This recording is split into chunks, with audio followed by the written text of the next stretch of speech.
आज की इस वीडियो में हम डिस्कस करेंगे विजिटर वीज़ा के रिफ्यूज़ल के रीज़न्स जनवरी 2023 में या कुछ रीज़न्स जो हमें देखने में मिल रहे हैं जो एप्लीकेशंस लगी थी नवंबर या दिसंबर 2022 में। अगर आप हमारे चैनल पर पहली बार आए हैं तो I would ask you to subscribe.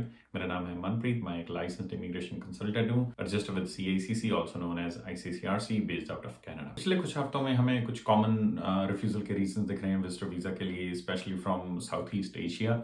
उनमें जो कॉमन रीजंस हैं वो हैं फंड्स को लेके, इनकम को लेके, आपकी मंथली इनकम या ईयरली इनकम, और उसके बाद जो आप फैक्ट्स मेंशन कर रहे हैं आपने, अगर कोई आप लेटर ऑफ एक्सप्लेनेशन लगा रहे हैं तो उसमें क्या खामियां होती हैं, क्या गलतियां आप या आपके एजेंट जो हैं, कंसल्टेंट हैं, वो करते हैं जिसकी वजह से आपका रिफ्यूजल आने के चांसेस हाई हो जाते हैं। अगर आप हमारी पूरी वीडियो देखेंगे, एंड तक देखेंगे, तो आपको पता चल जाएगा कि आपने कौन सी गलतियां नहीं करनी है, चाहे आपका रिफ्यूजल आ चुका है, आप री एप्लीकेशन करना चाहते हैं, चाहे आप पहली बार लगा रहे हैं, या अगर आपकी फाइल ऑलरेडी प्रोसेसिंग में है।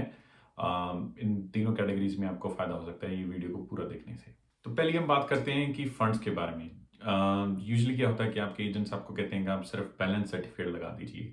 तो आप क्या कहते हैं, बैलेंस सर्टिफिकेट लगा देते हैं। अभी हमने पिछले 3 हफ्ते में हमारे पास 6 रिफ्यूजल के केसेस आ चुके हैं जो किसी और कंसल्टेंट या एजेंट ने लगाए थे इंडिया से ही। तो उनका क्या रीजन था कि वो उन्होंने बैलेंस सर्टिफिकेट सिर्फ अटैच किया था, कोई स्टेटमेंट नहीं लगाई, और जब उनके हमने नोट्स निकलवाए, क्योंकि उन्होंने री अप्लाई करना था हमारे थ्रू, तो उसमें हम देख सकते हैं उनका रिफ्यूजल का रीजन क्या था, कि उन्होंने सिर्फ बैलेंस सर्टिफिकेट अटैच किया है, स्टेटमेंट नहीं अटैच की है। तो इसके कई कारण होते हैं, या तो आपकी इनकम उतनी नहीं होती जितने फंड स्टेट किए जाते हैं, या आपको फंड्स जो हैं वो अरेंज करके देते हैं एजेंट या आपका जो भी कंसल्टेंट होता है। अगर आप स्टेटमेंट अटैच भी कर रहे हैं, हमने उसमें भी देखी हैं बहुत सारी गलतियां, जैसे आपकी स्टेटमेंट तो अटैच हो गई है, आपके अकाउंट में भी 10 12 या 15 20 लाख रुपए अरेंज हो गए हैं, लेकिन जो फंड्स हैं वो रिसेंटली आपको आए हैं, पिछले 2 महीने में या 2.5 महीने में रैंडम डिपॉजिट आए हैं 49,000 का, 99,000 के, 1 लाख, 50,000, 5 लाख, 10 लाख। ठीक है, हो सकता है आपकी अपनी सेविंग्स थी, कैश में थी, लेकिन उसको हाईलाइट कीजिए। जो आपका लेटर ऑफ एक्सप्लेनेशन है उसमें बताएं कि ये मेरे फंड्स थे, मेरे पास कैश था, over the span of 5 years, 3 years जो मेरे पैसे थे मैंने कैश में रखे हुए थे, लेकिन अब मैं री अप्लाई करना था अपना वीज़ा, और इसके लिए मैंने अपने फंड्स को डिपॉजिट किए हैं। लेकिन अगर आप सोच रहे हैं कि आपने 20 लाख का बैलेंस दिखा दिया, उसके साथ स्टेटमेंट अटैच कर दी, और उसमें सिर्फ कैश डिपॉजिट्स हैं और वो भी लार्ज हैं, आपके वीज़ा आने के चांसेस बहुत कम हो जाते हैं। नेक्स्ट टॉपिक फंड्स को लेके ही है, वो है कि जो आपकी जो फंड्स दिखा रहे हैं और आपकी टोटल अर्निंग्स हैं वो मैच नहीं करती। मान लीजिए आपको जॉब करते हुए 2 साल ही हुए हैं या 3 साल हुए हैं, और आप डिपॉजिट दिखा रहे हैं 20 लाख का, और इनकम आपकी है 4 लाख या 5 लाख, तो उसमें 20 लाख कैसे डिपॉजिट हुए, आपने कैसे इकट्ठे किए, या सिमिलर एग्जाम्पल्स होती हैं, उसमें आप जस्टिफाई नहीं कर सकते, आपसे नहीं हो पाता कि इतना डिपॉजिट कहाँ से आया, आपकी सेविंग्स कहाँ से आई। तो इन बातों का आप ध्यान रखिए। अगर आपने रिसेंटली जॉब ज्वाइन की है, या आपकी इनकम जो है ईयरली वो कम दिखा रहे हैं, आपकी इनकम, आपकी ITR और आपकी सेविंग्स को रिलेट होनी चाहिए, मैच करनी चाहिए, बहुत ज़्यादा गैप नहीं होना चाहिए, बहुत ज़्यादा डिफरेंस नहीं होना चाहिए। अभी जो हमें रिसेंटली ट्रेंड देखने में मिल रहा है सोशल मीडिया में, बहुत सारे एजेंट्स, कंसल्टेंट्स हैं जो सोशल मीडिया पर आ रहे हैं, वीडियोस बना रहे हैं, वो प्रमोट कर रहे हैं कि अगर आपकी सैलरी 15,000 है तो भी वीज़ा आ रहा है, आपका भी आ जाएगा, अगर आपके अकाउंट में सिर्फ 2 लाख रुपए हैं आपका वीज़ा आ जाएगा। I know, I have never seen such cases. आते हैं, अगर आपके अकाउंट में सिर्फ 2 लाख हैं, 2.5 लाख, 3 लाख हैं, वो तब आते हैं जब आप एज ए पेरेंट अप्लाई कर रहे हैं, आपके जो बच्चे हैं वो वर्क परमिट पे PR या सिटीजन हैं, तब आपके आने के चांसेस बहुत आसान हो जाते हैं, डिपेंडिंग अपॉन आपका केस कैसे प्रेजेंट हो रहा है, आपके पास प्रॉपर्टी कितनी है, लिक्विड एसेट्स कितने हैं, ज्वेलरी कितनी है, या सो ऑन। अगर आपकी एग्रीकल्चरल लैंड है तो उससे कितनी इनकम आती है, एंड थिंग्स लाइक दैट। लेकिन जो इसको प्रमोट किया जा रहा है उसमें आई डाउट कि कोई भी रियलिटी है। आप इन चक्करों में मत फंसे।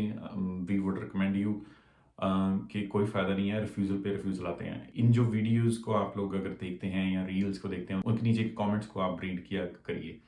उनमें लिखा होता है कि हमने आपके ऑफिस से ही अप्लाई किया था, लेकिन हमारा तो रिफ्यूज़ल आ गया। आप वीडियो बना रहे हैं कि इनके 15,000 नौकरी थी, 15,000 महीना की, इनका अप्रूवल आ गया, लेकिन हमने तो 3 बार अप्लाई कर लिया। तो इन चीज़ों का ध्यान रखें। जो भी आपकी सेविंग्स है अभी तक की, चाहे आपने 5 साल जॉब की है, चाहे आपने 15 साल की है, या आपका बिजनेस है, वो जस्टिफाई होना चाहिए कि आप ट्रैवल क्यों कर रहे हैं। कनाडा की टिकट्स आजकल कितनी कॉस्टली हैं, अगर आप इंडिया, पाकिस्तान, बांग्लादेश से ट्रैवल करना चाह रहे हैं, ठीक है, और अगर आपके अकाउंट में 2 लाख या 2.5 लाख रुपए ही हैं, तो आपका खर्चा कौन पे करेगा। और आप अपनी सारी फैमिली को इंडिया में छोड़ के अकेले क्यों ट्रैवल कर रहे हैं, जब आपके पास सेविंग्स तो मिनिमल है, आपकी मंथली इनकम तो 20,000 या 22,000 रुपये है, आप कैसे जस्टिफाई करेंगे? अपनी सारी उम्र की सेविंग्स, सारे जितने पैसे बचाए थे वो एक रैंडम टूर पे लगा देंगे नायग्रा फॉल्स देखने के लिए? ये जस्टिफाई नहीं होता। जब भी आप अपनी विजिटर वीज़ा की एप्लीकेशन लगाएं उसको सोच के लगाएं। अगर आपके डॉक्यूमेंट्स रेडी नहीं हैं उनको रेडी कीजिए।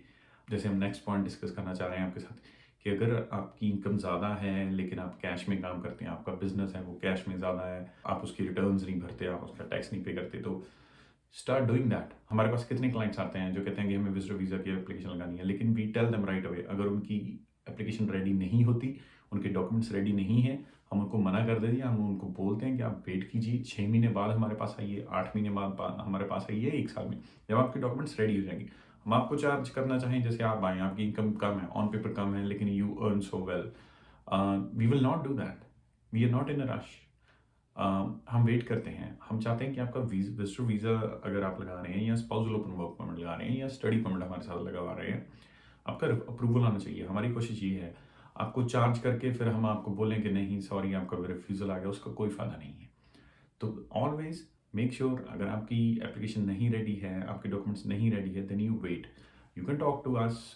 जो भी आपकी एप्लीकेशन है कनाडा के लिए, you can go to our website, book an appointment with me और our team members, and then we will guide you. We are never inclined towards charging you when your application is not even ready. We know in this industry बहुत लोग हैं videos बना रहे हैं, आपको बोल रहे हैं आप लगा दीजिए आपका वीज़ा आ जाएगा, लेकिन नहीं आता। We have so many applicants coming to us these days.